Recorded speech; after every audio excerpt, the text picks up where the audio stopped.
arguably Asian men, I have to say, are kind of averse to anything race relations and stuff like that, right? There's a stereotype, right, that sometimes gets embodied. Anyone from the Asian American community leading any anti-racist work are mostly feminists.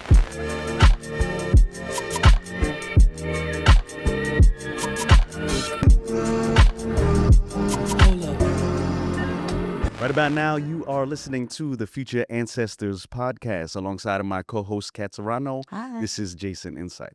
Today, we got a very special guest who has a lot of things to say. So I'm just going to go right into the bio, which is quite lengthy, and that's your fault, actually. But let me break it down. Okay, one agreement of anyone of color is the lack of information presented to us about our own histories when going to school. I remember only getting a paragraph about the Philippines in the entire history book. Our guest today is aiming to change attitudes about this by using our own unique perspectives while helping us learn about other cultures to see the overall big picture of what America is and can be. Tony Dela Rosa is an author, spoken word poet, educator, coach, and researcher seen on NBC, Harvard Ed Magazine, the Smithsonian, and CNN. He is the recipient of the 2021 Inspire Award from the National Association of Asian American Professionals, the 2023 Community Trailblazer Award with the Asian American Foundation, and was named one of Wisconsin's top Asian American leaders by Madison 365 News. Tony earned a bachelor's degree with the University of Cincinnati, a master's degree at Harvard, and is currently pursuing a doctorate at the University of Wisconsin-Madison. He co-founded the NYC's first Asian American teacher support development and retention initiative called Attend. Tony uses his knowledge coaching people from school principals all the way up to CEOs about recognizing and utilizing racial equity strategy and how they manage. So you may be wondering how all that works. You can find out in his debut book, which was finalist for the 2024 Next Generation Indie Book Awards, as well as an Independent Book Awards, aka the IPPs, called Teaching the Invisible Race. So let's talk about the book and the author behind it with Tony Dela Rosa in this episode, The Future Ancestors. Welcome. Ooh, that was beautiful. That was a lot. Yes. A lot. Thank you for sharing some love, putting some love on my name. Thank you for being here. It's such a joy. You. Yeah, it's well deserved. I mean, very lengthy bio, so we'll just get into it. So if you want to, Okay, get cool. started. So you describe yourself as the son of Cavite and Pampangan immigrants. Where did you grow up, and what parts of their story do you carry in your work, art, and activism? Yeah, so this is about like the beginnings of it. I'll say I grew up in Oceanside, California, actually. San Diego, but I don't really know San Diego. I know Oceanside. And it was like a small duplex, low income, but your family hides it, type Yeah, yeah, income, they hide it because they always provide. Yes. So I never knew that until I got the Pell Grant in like undergrad. I was like, oh, why am I getting this extra funding, But I grew up there up until like probably grade 6, 7, and then moved to Ohio. Like Oh. dad's job got moved. They basically liquidated everyone else, kept two Filipinos actually, his homie, and they moved them to the Midwest in Ohio, right? So Wow. come from like Asian, Filipino, Black, Chicano neighborhood from Oceanside to a brown boy in a sea of white, Lebanon, Ohio. I mean, let's make fun of it. It's called Lebanon, but I said Lebanon because it's kind of, and it's a Midwest story. You know what I'm saying? It's an absolute true diary of a part-time Filipino. You know what I mean? So it's interesting that I grew up there, hated it, loved it. Reconciling with the fact that my position now is in the Midwest. Right? What does that mean? While I've done the New York stuff, it's cool to know that I'm like a stronghold in the Midwest, right? And right now in this era, we need people to be at their strongholds, right? To really cultivate the community, get the resources, strategize. And for me, my family's not moving anytime soon, too. My mom's they achieved their American dream and they got their house, I remember when they first got their house, they were like, that was a big deal for us. Kind of like, we have a 2-story house. We have a basement. This is crazy. So that was beautiful. And they're not. My sister lives in Wisconsin too. That's why primarily I applied. I was applying to going back to Ohio, where my family's at, my parents, or Wisconsin. Ended up at Wisconsin because it's a top university right now for the work that I do. But generally, like, yeah, that is like my socialization, Midwest, navigating that world, Wow. and figuring out like how to survive through assimilation through a Yeah. certain stage, and then where are there areas strategically to unassimilate, right? Mm-hmm. Or just to like break the status quo. And it was easier for me than my sister, I would say. My sister, as a woman, triple threat, Filipina, Pinay, Pinaism. Mm. People are jealous of her, right? So she was like the top in her class, great singer, Yeah, yeah. all the things, right? Yeah. Like, all the boys. And I was kind of like in her shadow for a little bit. And she wrote poetry. I wrote poetry because of her. Mm. And then when she left, I kind of just took off, did my own thing. And that's kind of like my story around like how did I get into poetry? How did I get into like critical consciousness?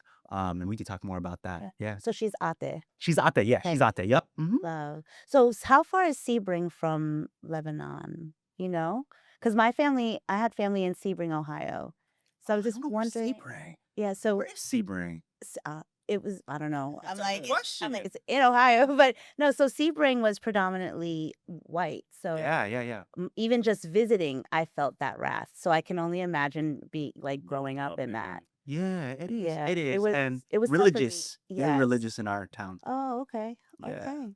Could you name a story from your upbringing that helped shape the person and educator that you are today, growing up in Ohio? Growing up in Ohio, I would say, what is a good story? There's so many of them. But I'm not trying to like go to the most oppressive ones yet. But sometimes they come up, Yeah. So if something else comes up, I will name it. But like I remember like so I grew up with this group of white boy friends, because I wanted to be a white boy, just like I said, absolute true diary of a part-time Filipino off of part-time Indian, kind of that Yeah. Sherman Alexie story. Yeah. And that kid in the class was like trying to assimilate, right? Like in that book, and I kind of mirror myself off of that in a way, because when you move there, that's part of survival, right? So fast forward, I'm getting into sports, that's where I met my friends. I kind of got social capital now because I'm meeting all these cool kids, like the nerds, but the jocks at the same time. And I remember fast forward into it, like everyone at one point wanted to wrestle me for some reason. I'm like, there was one time, all of us were into sports, but like sometimes we'll go to each other's house, play Halo, Yeah. we'll get this, we get into some scuffles, a little bit. But there was this one day I remember where like all of them like had to test me for some reason. They're like, why you have to test me? No one went through this like testing phase. Yeah. So everyone, I'm not a wrestler, by the way. Like I'm built now, but like I wasn't built before. I'm like kind of like I was a cross country runner. So all of them, like after 6 people, they were like wrestling me, and then the dad was in the room too. One of the dads of the person whose house we were at, were like he was trying to coach me, and I'm like, I can't be coached right now if I'm being flattened by all these white boys who are harvest bred, all these. I'm like, this is crazy that I had to go through that. Yeah. One after each other. I was like, so that's incredible. That's crazy story. So okay, I'm done now. I'm exhausted. I'm like, I'm just getting through it too. I'm just like, maybe I just gotta get through and show myself, Yeah. the machismo aspect of things. And I was like, I reflected back and I still don't forget that. I'm like, why did I go through that shit? Mm. So that still lives in me. I'm like, dang. And even the dad was like there. Why wouldn't the dad say like, Brad Weaver, the other kid, like, Yeah. why don't you do it next time? Or like Eric, why don't you jump in? And we all jump on you, like Yeah. that was crazy in my mind to think back. I'm like, they put me through a test, and it was because I was brown. You know what I mean? I was the only Yeah. brown boy there. That's Interesting. So I have to get up and crazy. literally like, dude, I'm like, I don't know the names of the holds, okay? Yeah. All I knew was the pretzel because I learned the pretzel. So I was starting to get good, but then after the third person, I'm exhausted. Yeah. I'm like, damn. That's Wild. It's wild. Deep seated. That really is. So your body, you're sweating, and I'm like, oh Yeah. man. But Ooh, yeah. That's- Let's say a little that sink a little bit. that's ugly. I don't want to get to it, but it is like the playground thing. Like Yeah. all joy, like I see it too with like younger kids. You see it. Like I have my daughter, so I had it both respect to see how the boys, and then seeing like my daughter's like not participate, obviously, but seeing it happening, and I'm like, there's so many parallels of maybe this is like a human psychology kind of situation, but why you? That's the question that you would think, Big you know? question. So, Mm, Yeah. that's ugly. And if yeah. if I didn't go through it, what does that mean? You know what I mean? Yeah. I went through it because I was just like, it's all the rest of you to do, you know? And after that, you know how boys are. They're just like, we're good. You know what I mean? Like, Yeah. oh, You he passed the guys, test. That's good, you know? yeah, you keep it Well, moving. who took the test? I took the test. Yeah, So, like, and you were the only one that I was the only one who took the test. which is Yeah. crazy. I mean, they would wrestle each other a couple of times, Yeah. but it was just one-on-one, you know? Yeah. I was like, I got the whole squad. Okay, cool. Wow. And you would still hang out with them. Yeah, Because it didn't even I like think they respected me more, Yeah. you yeah, know, obviously. which is a weird clout and capital that I received, but I was like, That's damn. cool. Yeah. There has to be a poem Yeah. at some point when I write about it. Yeah. But I'm like, I've heard people write about it, and it's funny because I'm not the only one that's had some similar story. I remember Yeah. hearing that from a friend in Boston, and he actually fought back like more viscerally. Yeah, Like, yeah. didn't just do it by play, and he was like, I didn't have to like punch him in the gut or like punch him in his face if it wasn't for, you know, like, Yeah. and I'm like, Yeah. I get where you're coming from because he attacked you, you know, like, Yeah. I think it's play. So yeah, it's crazy. That's like Midwest. Yeah. Yeah, Midwest test. I think in the Northeast, we have the jumping in to be part of the gang kind of situation, so- it but feels like it's some very sort of similar to that. initiation, Yes, yeah. yes. which is That's where I was trying to gross. get at. Ugh. Yeah. Yep. I know. Hey, And I okay, know. It's like, What are you doing there? I know. So wait, so growing up, were you always aware of your Filipino American identity? Not really. I mean, like when you're in Oceanside and when you're surrounded by Filipinos, it's actually that reverse effect. It's kind of like you just take it for granted, right? Yeah. So you read the water, you're Filipino, you're at karaoke, or you're at Tita's house, you're at Dena's house, and it's just normal. You know, it's normalized, which is kind of nice, right? You don't have to think about it. And then moving to the Midwest was really a sharp delineation. I'm like, oh, at high school, we had me and my sister and another Filipina who, you know, we had a Spider-Man moment where we're like, ooh, go the other way. You know? No time. And then, you know, we're nice to each other and it's nice to see. I can see her. Her name is Rachel. I can see her smile, and we did like theater together. But there wasn't really a solidarity because I can see what we were doing. You know, we were both. Mm. I could see that inherently the code was you assimilate, I assimilate. We meet sometimes, talk about the thing, and then dip out. You know. I love that you said that because now thinking about that, that's probably what happened with me. Like, same. I only had there was probably three of us, three Filipinos, and we were female, and that was exactly what it was. I was in my corner, she was in her, and like now looking back, I'm like, why didn't we just hang out? But that makes sense. Yeah. That makes total sense. Yeah. Huh. Interesting. Was there a moment that what were the first things that inspired you to think critically about your identity? Yeah. So Filipino identity and racialization would be. Oh, I spoken word. Honestly, it was like fast forward. I think undergrad. It's so sad that it took to me until undergrad, but I encountered Saul Williams. Oh, I Uh, love Soul. Yo, it's like so like the cast these days don't know Saul. It's much. He's getting bigger now in the activist world. Yeah. He was a musician. You know, he does, and you know, we connected online, which was really cool. You know, Nice. but I got connected via Def Jam Poetry when Most Slam. Def, I think Yeah. previously known as Most Def at the time, led that, and I was just like, this is it. Oh, This is the thing. And I wanted to do it. I learned about Boacia. I learned about Saul. As I watched Slam, and from there on, like I even went to see him in person at a university to perform, and I was like, this is what I want to do for the rest of my life in some way. Before I got into education, right? But yeah, that's when I got really critical, and then like that was for myself, right? I was like, okay, so they're writing about the Black experience at these open mics in Cincinnati. So like I went to school at University of Cincinnati. Not a lot of Filipinos at the time that I went. And I remember Rome, he put me onto the mic. He had me featured, and I was like, this guy named, he's a cultural organizer, right? And he would set up all these open mics. And I remember I was like, what'd you put me as the open mic feature? I barely perform, yo. Like, I have my papers. I'm like, Yeah. I got my papers printed even before phones were a day. Yeah. And I'm like shaking, and it's just some like really, you know, my poetry back then is not what it is now. You know what I mean? yeah. And it's just so funny because that's the first time a lot of Black folks in Cincinnati saw Filipinos doing the thing. Mhm. So I got good reception as well because I was like filling in this space that they Yeah. wanted to hear. They're like, "Oh, my brother, like you're so good." And I think that's the beginnings of my like cross-racial solidarity too, because I was like, well, all these spaces are inhabited by Black women, for the most part, and Black men, and Puerto Rican folks, right? Yeah. And then could sprinkle some Filipinos, some Asian folks. But I was one of the only ones there in Cincinnati doing it. And from there on, because he put me on, I think it gave me kind of like the little nudge to just keep going. Really? Yeah. Yeah.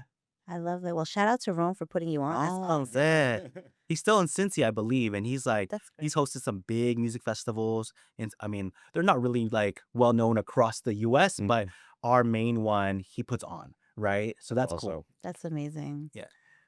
so take that in account now from being educated in the college experience from undergrad, master's, now working on your doctorate. What is your current perspective of what it is to be Filipino American now? What's my current perspective like from all of that? Yes, with the knowledge that you've I acquired, your mean, experience, I have everything. to add in like what does it mean to be Filipino? What challenged it? What sharpened it? Because it's never fixed, right? We got these categories that are placed on us. That's the racialization process, right?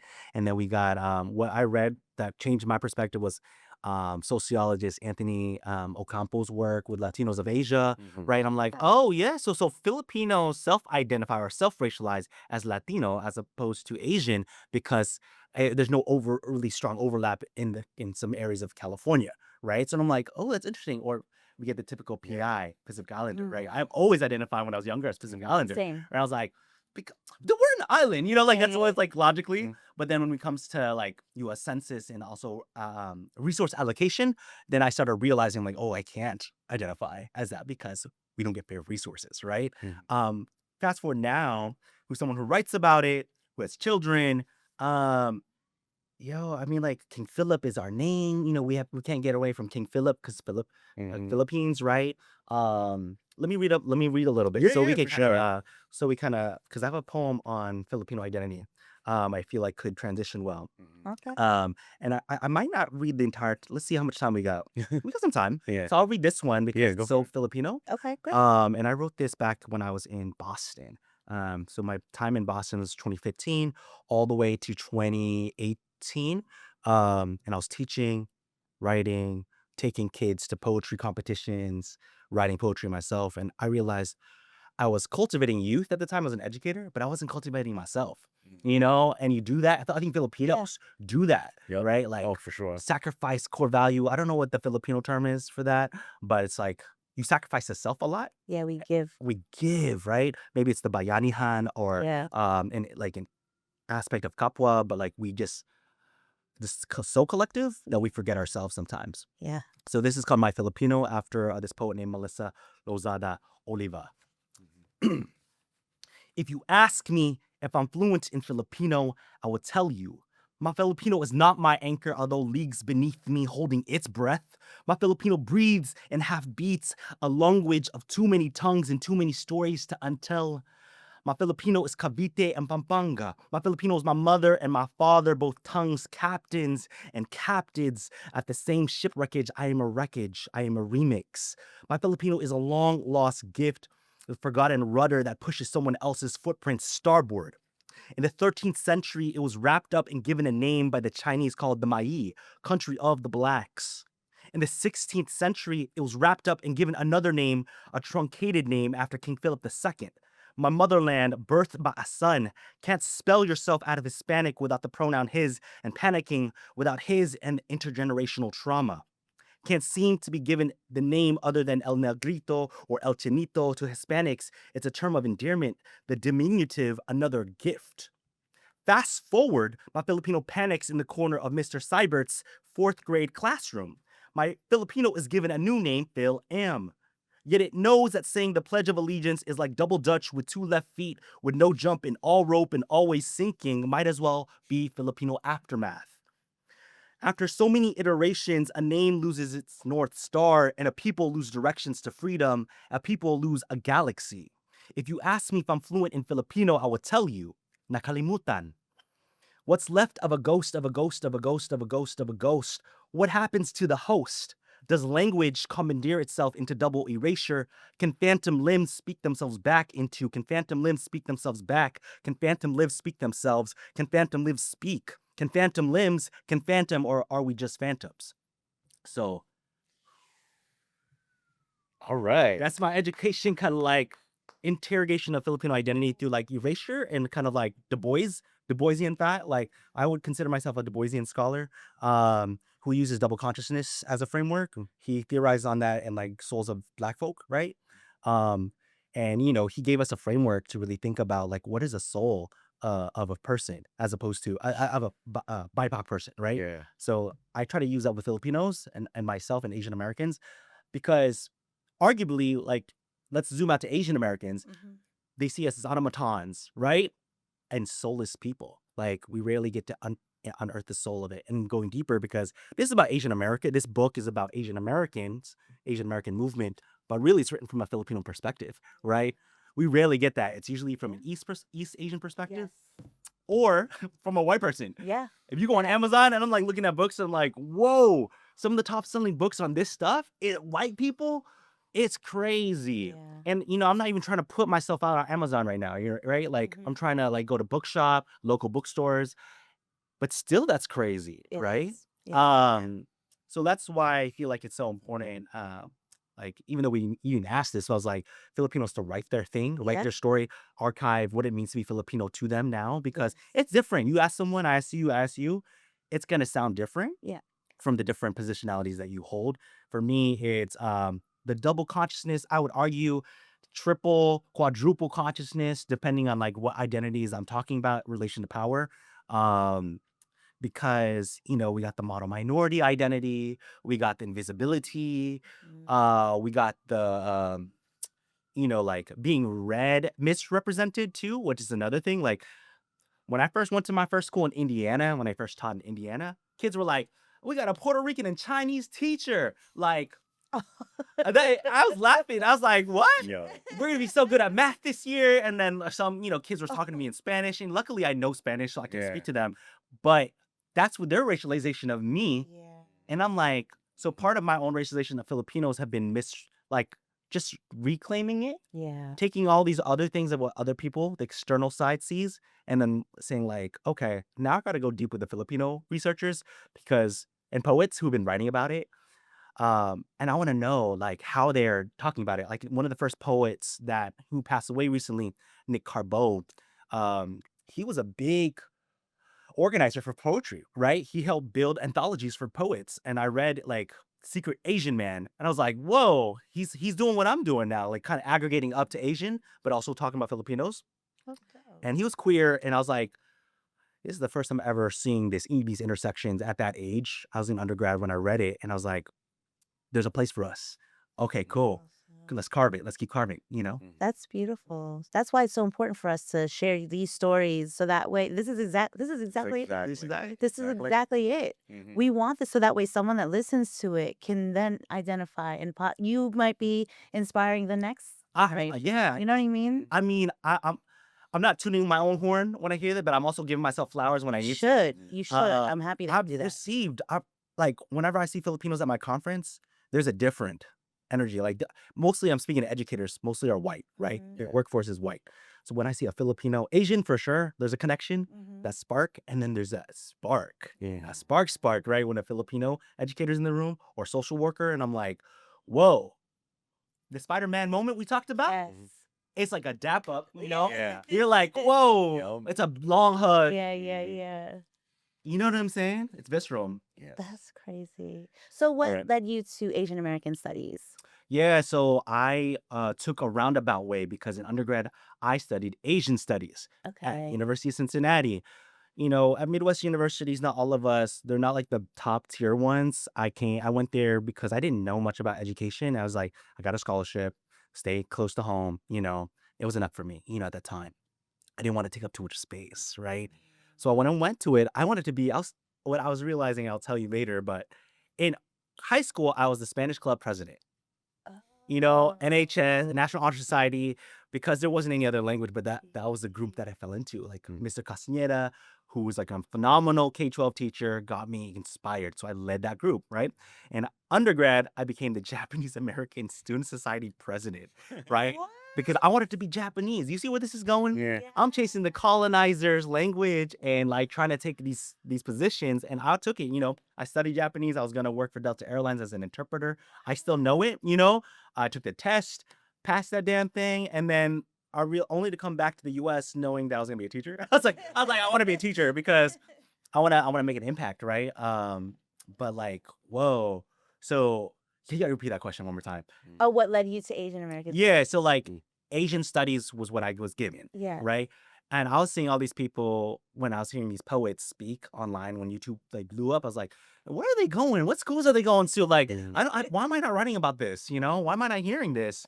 And a lot of them went to UCLA, they went to Berkeley, or they were in the Bay Area poets, some in New York. And I was like, what is going on? Like, what difference? Am I not making the connection about Asianization or Asian racialization?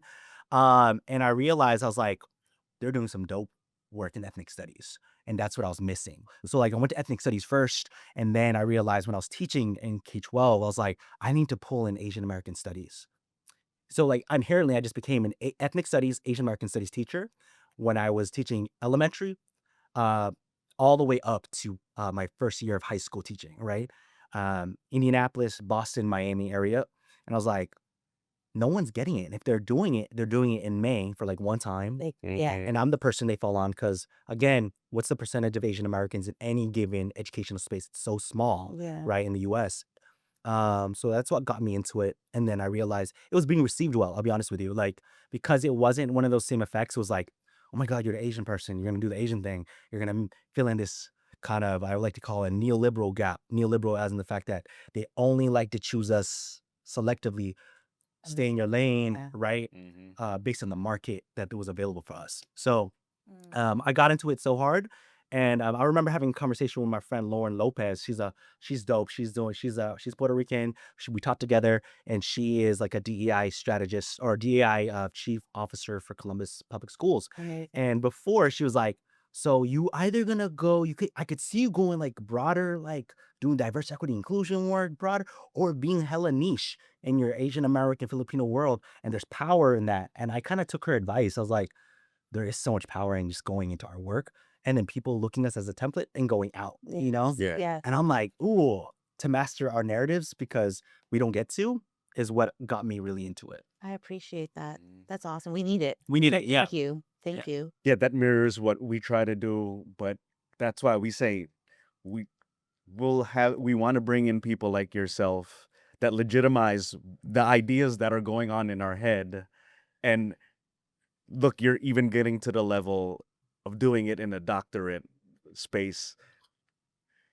When reading on your bio, you said you were pursuing education, leadership, and policy analysis.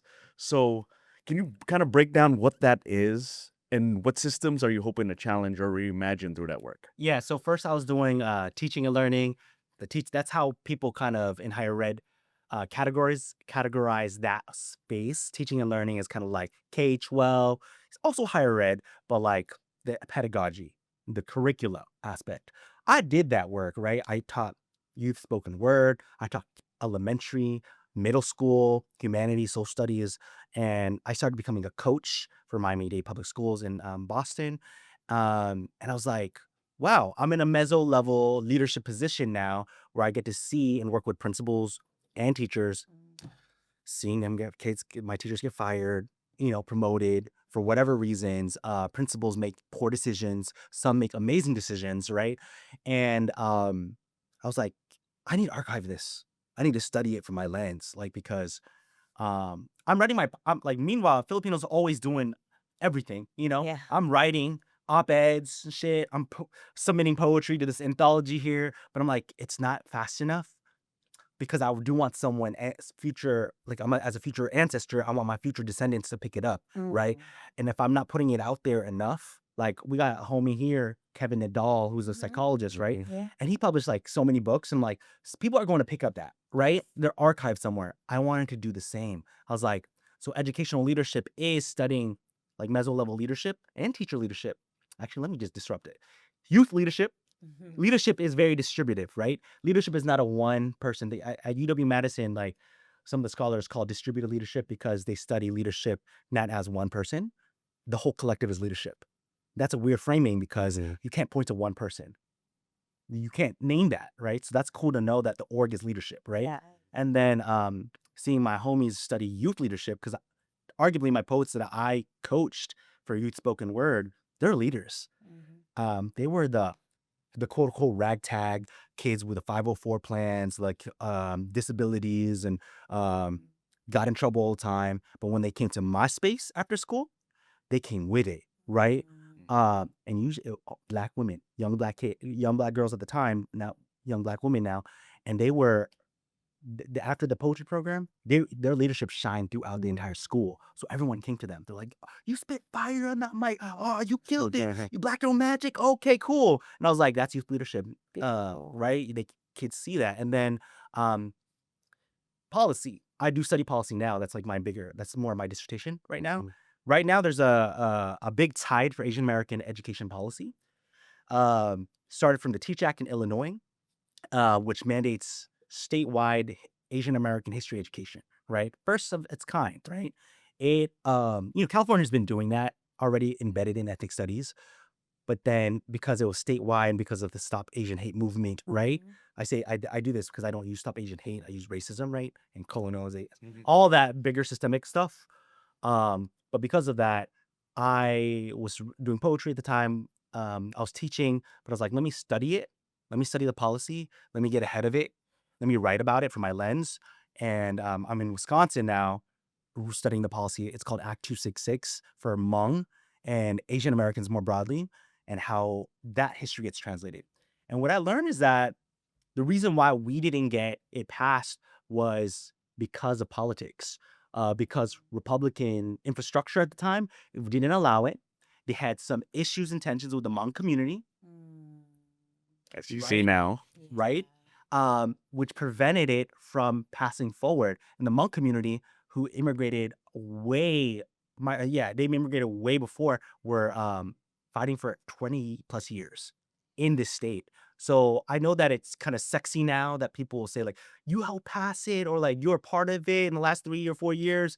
But really, if it wasn't for the Hmong community constantly struggling for the last 20 years, we wouldn't have the language, the tools, the infrastructure for any of this, right? So shout out to Freedom Inc., which is an organization among and Southeast Asian and Black solidarity org in Wisconsin, and every Hmong person fought for it, right?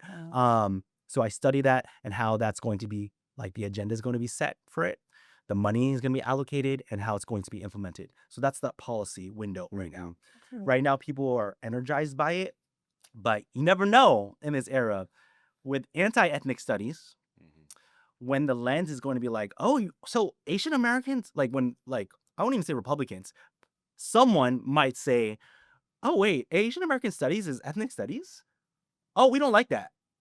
Oh, that's part of the DEI? Oh, we don't like that. Yeah. They haven't found out yet. Hopefully they don't find out my podcast. They haven't found out yet. And they're going to be like, oh. I have to delete this part. I don't delete that part. No, keep this part. 'Cause I don't know if even they're watching, but they haven't made that connection, which tells me how foolish it is all. Yeah. It's all foolish. And what I hope, at least for this like part around Asian American ed policy, is that Asian Americans, we inherit and embody the promise of ethnic studies, because we wouldn't be here without ethnic studies. Yep. This policy, like, look, we talk about the Hmong folks, but we wouldn't even be here without civil rights legislation from the 50s and 60s. We wouldn't be here without the 60s fight in the Bay Area. And people my Asian Americans, when I say pro-Asian American, that means it's rooted in pro-Blackness, right? So, like, if it wasn't for the Black Student Union in the Bay Area and SF State at that time, we wouldn't have any of it. Yeah. So I hope that's what people get when they read my dissertation, because it does focus on Asian Americans, but I always index, I'm like, we can't talk about Asian education without Black education. Like, we have to, you know, it's all, For sure. you know, it's like the stepping stone. So Yeah. that's where I want to leave it. It was a long response, but there's so much to it, right? To the story. And that's what we needed. We actually needed a response, but to that, just to say why it's important. And as you've clearly stated, there is, and the connection between us and other communities as well. Same struggle. So that's always the ultimate goal of what we're trying to do here. And educate, you know? So, yes. Yeah.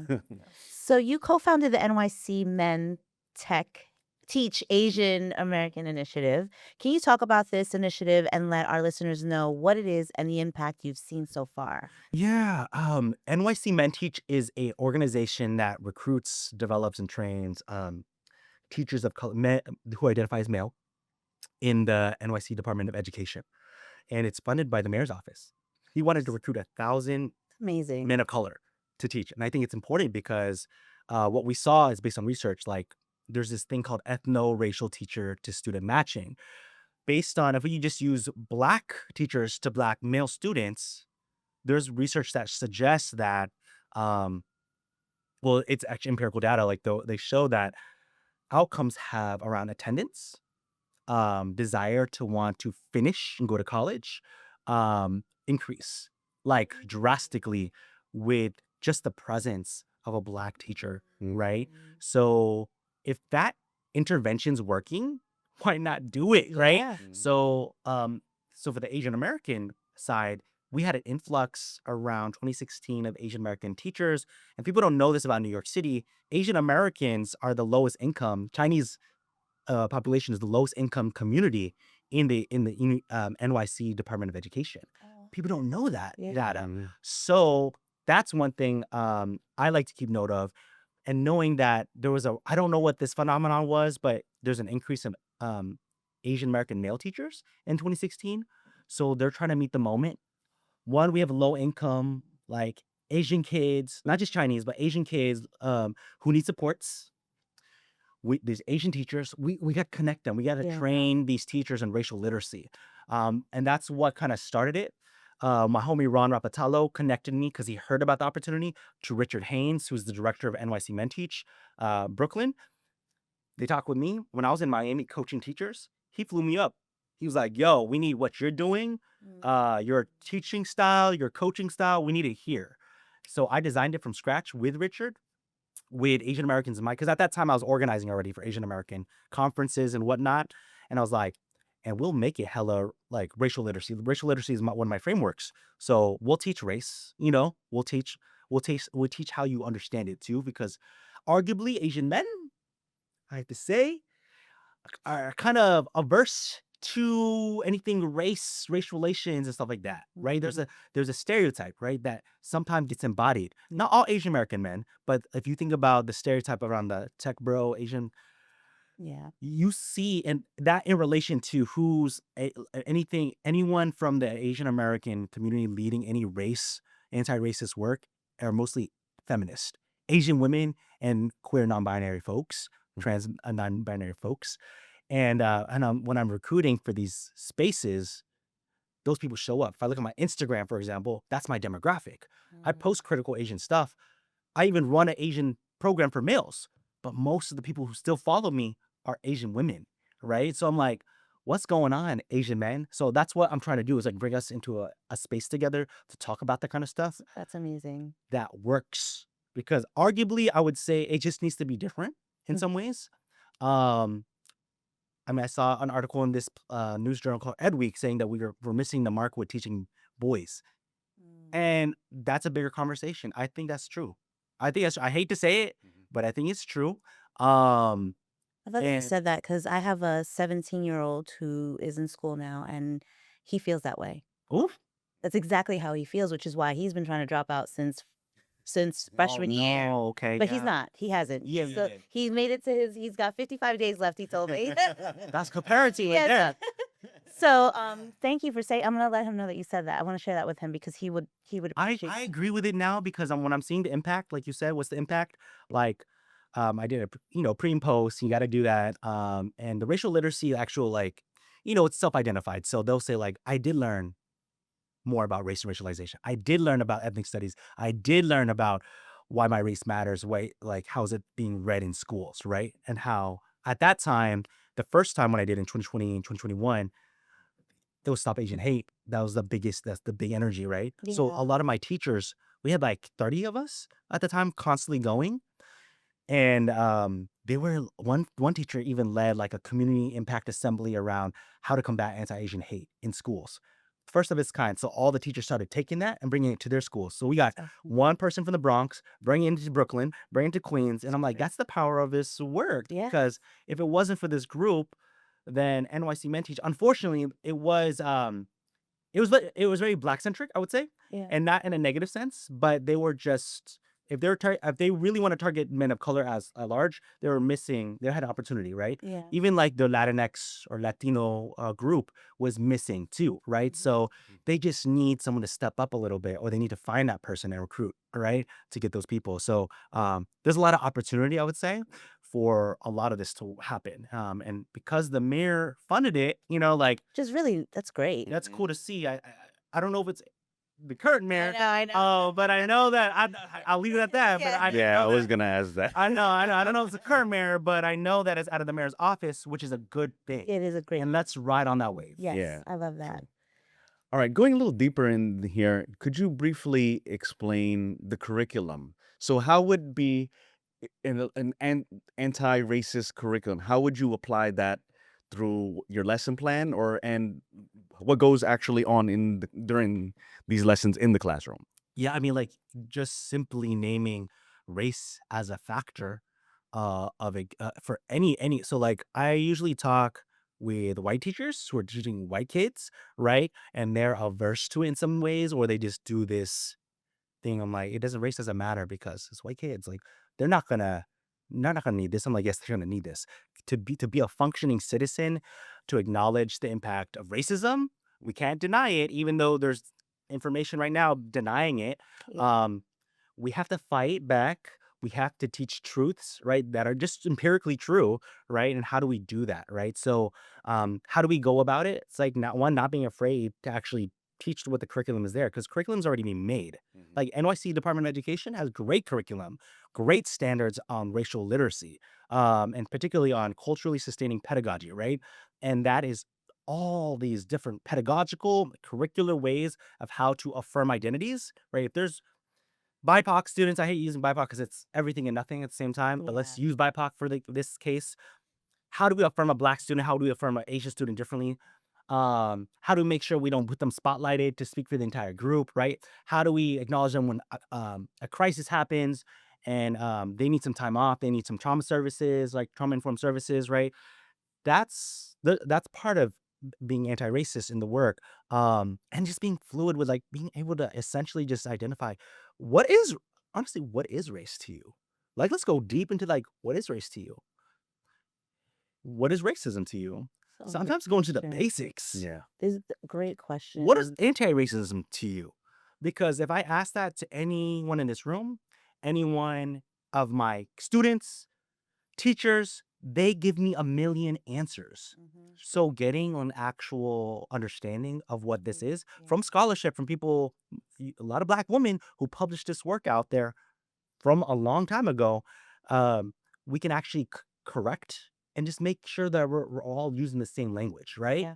But sometimes we're not, right? Well, the fact that you have the dialogue alone is It's huge. huge in and of itself, right? So like, being able to have that dialogue, maybe even like, if you're saying some practical things, we have the dialogue on the front end of the year. This is a social justice classroom because it has to be. We have an anchor chart, right? If you want to have the educator in me, we're gonna write these words down. I want to mind map what you think about the word racism, right? And then this is like day one. I want you to see your growth. We're gonna do this again periodically. What now, after teaching these so on lessons around race, maybe it's because it's already October, we taught Filipino American History Month, we talk race in that lens. At the end of that month, let's reflect. What is race to you now? And then from those definitions, they're going to say something different.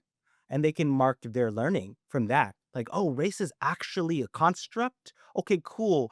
Put onto us. Sometimes we put onto ourselves. Cool. Sometimes it makes a lot of times it's creating disparities across racism, making disparities across educational outcomes. Good to know. So that's another way. That's some practical ways to bring it in the classroom. That's awesome. Yeah. So you talk a lot about cross-racial solidarity. Yeah. What does that look like in practice? Yeah. And what role do Filipino Americans play in bridging and in building those bridges? So before we get to practice, knowledge building is important. So Yes. I think if you're inherently in a Black and Filipino community, you're gonna practice Yeah. it. right? Yeah. Through maybe like inherent kapwa, right? The interconnectedness, through empathy, stuff like that. But trying to do it intentionally in a different way and try to scale it. I think that's important. Yes. But to know where a lot of the history comes from so we can rationalize it, we can defend it. Like we can even go back to St. Malo, those the settlements in St. Malo after we immigrated, right? That's one aspect of our history where Black and Filipinos like came together to build a settlement, right, in Louisiana, right? Talk about that. There's Black Filipinos in that area. Mm-hmm. When do we ever get to talk about Black Filipinos? Like my homie Rohan Julie is Black Filipinx, right? And whenever I hear Black Asian anything, even the Blasian or Black Filipinx, Black Filipino identities are omitted or erased. That's why I wrote about it in the book. I was like, yo, we really got to talk about all the things. Yes. So that's what it means. I have family members who are Black Filipino, Black Filipini. What does that mean? And another part of history, 1890s, right, when Black feminists and Julia Cooper, the Black feminist movement, wrote against the Filipino American War, told the soldiers like, yo, why are you going to the Philippines to killing our own people? They're brown folks. They're being called the N-word. Like, you see what they're going through right now? White US Americans are killing them too. You know what I mean? Like the Spanish are killing them. So that's one thing, a case study to analyze, to understand like, okay, that's where our kind of a solidarity comes from, right? Yeah. Black folks were already had us in mind. Even though they were protecting themselves, right? Yeah. Rightfully so, they also had us in mind. Corporal David Fagan was one of the US soldiers at the time who actually went against the US because he's like, no, these are my kin, That's a great case study to always remember and always teach. And I would argue, I've heard his name a lot, but we don't ever go deep. I want to go deep into that story. Who did he marry? Who did he meet? Like, did he make a mistake? Yeah. Like, I think there's this like veneer of solidarity too that we don't go deep into. Solidarity takes a lot of time. That's the hard part about solidarity. A lot of conflict, a lot of disputes before it gets solid, right? Like before we actually get solid. And I really that's where my work is now, is like, how can I unearth some of that tension and the realities of it all? So when people want to do solidarity or do solidarity work, they realize how hard it is, but how worth it is it. So what inspired you to write Teaching the Invisible Race? Was there a moment that made it clear this book had to exist? Yeah, I was coaching teachers in Miami, social studies teachers, and I remember a picture of White Man's Burden. It's a Rudyard Kipling poem that became a political cartoon. There was the UK and the US presidents holding a basket full of like native indigenous folks. And I remember the teacher showing that and glazing past it, like saying, look at those indigenous folks. And like, this is how bad it is, they're burdens to people, right? And I'm like, no, we gotta go deep. Like, who are those folks in those baskets? I really can't tell you much about the UK perspective, but I can tell you those were Puerto Ricans, those were Cubans. That's my family, Filipino and Cuban, right? There were Guamanians, Filipinos, right? Hawaiians, right? Like, and those are the colonized people, and they called them, after colonizing them, called them burdens that they had to see, right? Like, just think about that. And I was like, let's pause the class. I'm the coach. I usually just observe. I pause the class. I kind of take the mic. I was like, let me pause, because those are my people. It's the first time I get noticed in class, and when I get noticed, I'm seen as oppressed or just invisibilized. So I told the teacher, like, I coached him. That's why I took up that space. I'm sorry. He's like, oh, I did not know that. Thank you so much. And then it created a great conversation. I'm like, after that, I realized, after having so many of those type of conversations, I was like, we need this book. We need this book now more than ever. I don't care about if it's in the Stop Asian Hate movement or not. We just need to get it out there, because I don't want none of this to be like, when we have a chance, nah. I want to get to pre-service teachers before they even get to the field. All of the math, science, whatever. This is mostly for social studies and humanities, but arguably because the first few chapters are about building your knowledge, your foundations, everyone needs it, right? And the funny thing is, it's every group is getting it. Pre-service, teachers, coaches, principals, superintendents. That's awesome. Which tells me that they didn't get it before. And if there wasn't for books like this, they're not getting it. Yeah. Right? Boom. That's why I wrote it. I was like, we need to have this book out there. Amazing. Thank you. Well, the title is super powerful. I'm like, what does it mean Yeah. to you, and how do you see that invisibility showing up in schools, workplaces, and daily life? Yeah, invisible. I use invisibility because it's kind of like the outcome of we think about Asians and any like framework of oppression, right? People naturally can index it now. I feel like if you ask anybody, Mm. you're like, oh yeah, I don't see them in the curriculum. You're right. So invisible is accessible to a lot of people, a broad Yeah. group. If I were to rechange it, I would probably say teaching the omitted race because it's more active. Like Mm. it's intentional that they're Yeah. invisible, Yeah, right? yeah. So that's what it means to me. It's more omission, like you're omitted. And I use that because one of the authors in here, Dr. Gutierrez, she challenged me. She's like, you should change your framework. I mean, like, I like the title, but like, you should really hit on omission when she was coaching me through this book. And I was like, you're absolutely right. Like, we need to talk about the intentionality of the state Yeah. looking on Asians, using us, hyper visibilizing us when they need us, and invisibilizing us when they don't need us. Yeah. Mhm. Yeah. All right. So you're also a spoken word poet. How does the poetry help you process, teach, and advocate? Yeah, like like that poem, right? So I have a few poems in here, and poems just hit the emotional quotient, right? The EQ. Like schools are built to like measure IQ. Horrible measurement, by the way. Um, all the tests, SAT, all those are racist tests, by the way. If you haven't looked at Dr. Ibn Kendi's book, they're there to weed people out, right? Through a lens of meritocracy. Okay, let's play the game though, right?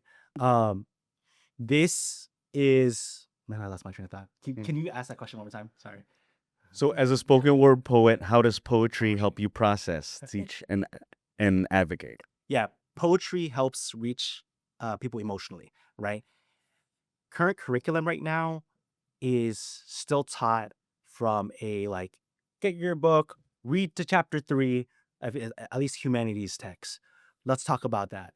They may bring a case study, they may bring a perspective, but why not use your own poetry, right? Write about it, right? Why use a poem? If you're talking about Asian American studies, act like Asian Americans weren't poets or artists, Mm. right? It gives a whole different dimension to who we are, which we deserve. Yeah. We for sure. deserve depth. Mhm. Right now, we're still painting in such a monochromatic way, and this gives us color, depth, all of that. So poetry, like I read my Filipino poem, like, oh, now you can see that I read Du Bois. I'm thinking about when I write about my own struggle, I think about his frameworks. Yeah. Mhm. Love that. So, last question. As a future ancestor, what legacy do you want to leave for the next generation of educators, organizers, and dreamers? Yeah. So what legacy and not to be caught up with the moment in this time, which is like, I feel like there's just so much fight that needs to be had. I would just say, future descendants and then future ancestors, I want us to, one, as a researcher, archive your story too. I want your story deserves to be told as well. You deserve to be not monochromatic. You deserve to be colorful and like the depth of you needs to be seen, right? Every hue is what my friend says. Every hue of you needs to be seen. So anytime a mark of joy, not just harm, happens to you, it's good to document it, right? You never know when someone's going to ask you to share it. Mhm. Um, I might ask you to share it. This group might ask you to share it. And when we get those stories out at scale, then we start to see like a consciousness change around who we are and how we're allowed to show up, right? How we're allowed to take up space. So write the damn thing, act like a researcher, write the Yeah. damn thing, memo. They're so helpful. Anyone can get a journal, your notes, write it. And then sometimes if you have a little extra time, write a little poetry to it. Mhm. Everyone has some poetry in them, right? Yeah. I challenge you to write a little poetry, a line. You never know, a 6-word story could happen. And then that could change someone else's perspective. For sure. And that is already like impactful. So that's my hope. It's small, but it's doable, right? Yeah. So please do that. Love it. Love it. Awesome. Well, thank you for coming Yes. on. Thank you. Yeah. All right, so this is our portion of the episode where we play a couple of games here. So we're gonna start off with our this or that. Kat, would you like to start this one? Sure. Okay. So, spoken word stage or classroom mic? Classroom mic. Okay. All right. Poetry slam or panel discussion? Poetry slam. Okay. I love how definitive you. Okay. Okay, so building community or breaking systems? We can't do both in my community. That's the thing, right? But if it's a game, building community, I wanna be in, like, right now. My body needs to be in community, in joy. It needs to feel that. Yeah. That's where I'm at too. Yeah. Agreed. Okay. Ethnic studies in every school or one powerful mentor in every classroom? Ethnic studies in every school, because Mm. there could be mentors after the ethnic studies happens. True. So you got both anyway. Great. So book reading or school assembly performance? Book reading. Oh, the power of literature versus assembly performance. Book reading. Okay. Book reading. Okay. All right. That's That's it for Yeah. that For one. this one. Okay, wait. You got game. We got one more. Okay. So now this is our rapid fire segment. First thing that comes to mind. Okay. All right. I'll start this one off. Okay, let's see. One book that changed your life. Oh my gosh. Souls of Black Folk. Okay. Who's the author? Du Bois. Du Bois, Yeah. One thing educators need to unlearn right now. That they don't have power and agency. Oh, interesting. What's your hype song before a big speaking event? Oh, recently it's Rose in Harlem by Tayana Taylor, I think. Yeah. It's about not trusting people because I don't trust everybody. I love that song. Would you should have. So someone you'd love to collaborate with, living or ancestor? Oh, Saul, if you hear this, let's collab with you, Saul, one day. Yes. Describe your work in one word. Ooh. Ethnic studies is one word? Oh,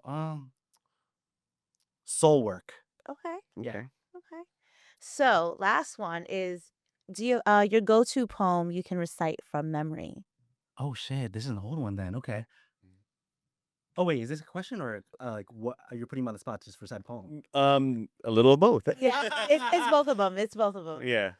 So a poem that you can recite from memory. And you don't have to do the whole thing, like Let me see what I got. Like- Let me see what I got. 16 bars. Maybe an old one will come up. In this moment, an old one's coming up. And so it began by ingenious hands, inevitable from the page, where virgin skin disappeared like a white mage, where the edges were flawless and the blue lines became extinct, designed not for gods nor sage, but for the whimsical boys, girls, and thems, whom like typical boys and girls left their toys behind, but today they learned of romance, emotion, bravery, and poetry, and instead of their voices, they left this behind. Yeah, I think that's what came out Okay. today. Yeah. That was awesome. Okay. That's it. You've survived the hot seat. Thank you again for coming on. I mean, sharing your wisdom with us. We are so grateful to have you here. Okay, thank you so much, y'all. That was fun. Thank you to Tony Dela Rosa for coming through. Remember, you could check out Teaching Yes. the Invisible Race. Support.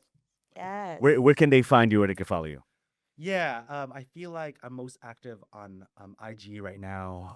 Tony Rosa Speaks, and then any book stuff, please go to Bookshop, or there's 2 Filipina-owned bookstores that I really love right now. Canto Books out of California, and then Republic of Letters in Wisconsin. So Filipina-owned, locally sustained, support them. Beautiful. Yeah, Awesome. Thank you. So, Thank you. Salamat. Thank you.